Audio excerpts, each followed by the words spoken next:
Hey guys, how you doing? Okay, just Sam here, back with habit number 6 now, and today I wanted to talk about magnesium, the mineral magnesium.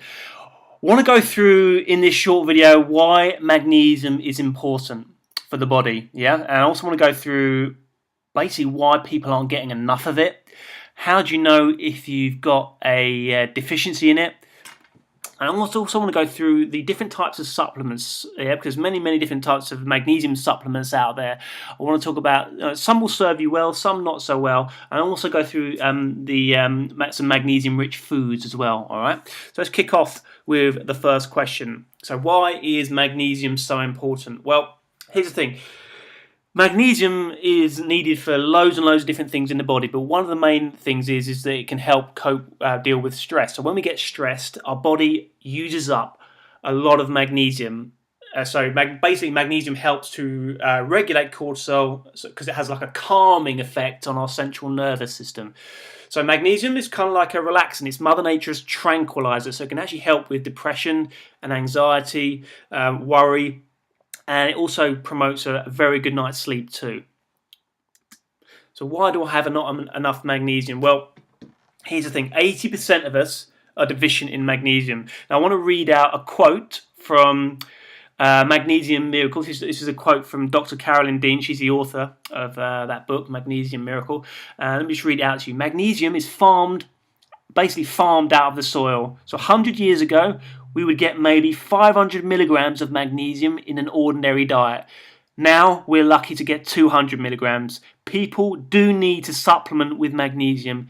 Even organic soils are depleted of minerals, and non-organic farming is severely depleted in minerals as well.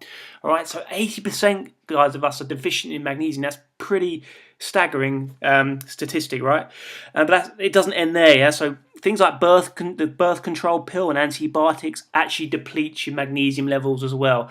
But the biggest thing there is the process. The third point here is the processing of sugar from our diet requires a huge amount of magnesium. And I'm going to read you out another fact. Yeah. So here, for every molecule of sugar you consume, it takes 54 molecules of magnesium for your body to process it. So I'll read that out again. For every molecule of sugar you consume, it takes 54 molecules of magnesium for your body to process it. So every time you're consuming sugar, refined carbs, processed food, you're using up a lot of your magnesium stores. So not only are we deficient in magnesium, but because we're making perhaps poor food choices, we're actually using up our magnesium levels much more, which kind of makes us even more deficient. So how do you know if you're deficient in it or not? Well, here's the thing, guys. Most of the magnesium in your body is inside your cells. So you won't be able to measure it with a blood test.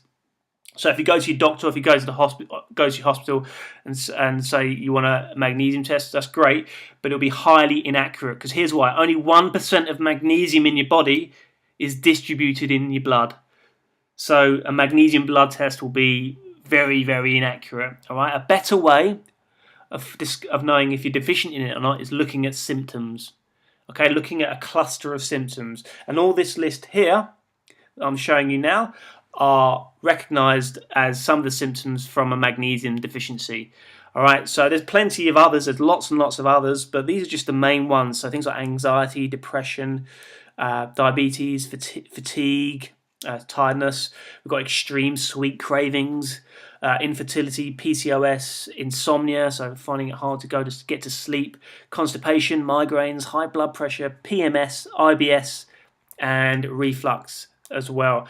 So when you look at these symptoms, if you may be suffering from 4 or 5 of them, then it could be likely that you have some kind of magnesium deficiency. It doesn't mean to say that just because you've got high blood pressure or just because you're fatigued, it means you've got a magnesium deficiency. If you look at maybe a cluster of symptoms, and if 4 or 5 are coming up, then it could point towards that way.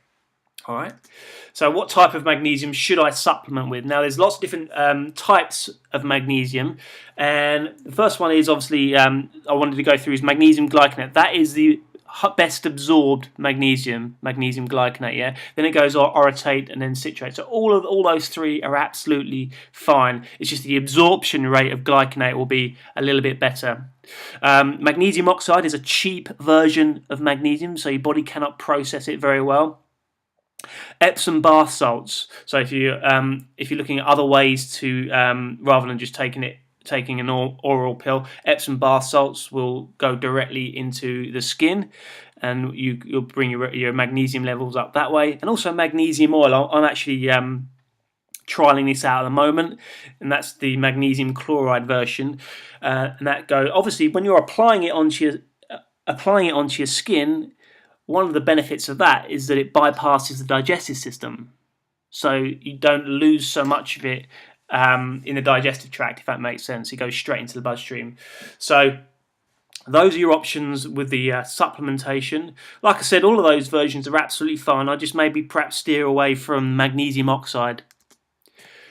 Magnesium-rich foods. So all of this list here are going to bring your magnesium levels up. So pretty much nuts, seeds, and greens. All right, and all of these things here, along with a good magnesium supplement, will help to elevate the magnesium mineral. All right, guys. So I hope that all makes sense. That is habit 6. If you've got any questions, do let me know. But obviously, like we said, magnesium is a really, really important mineral, because it's basically just no one's getting enough of it because of the soil, pretty much. All right. So yeah, let me know if you've got any questions, guys. Peace out.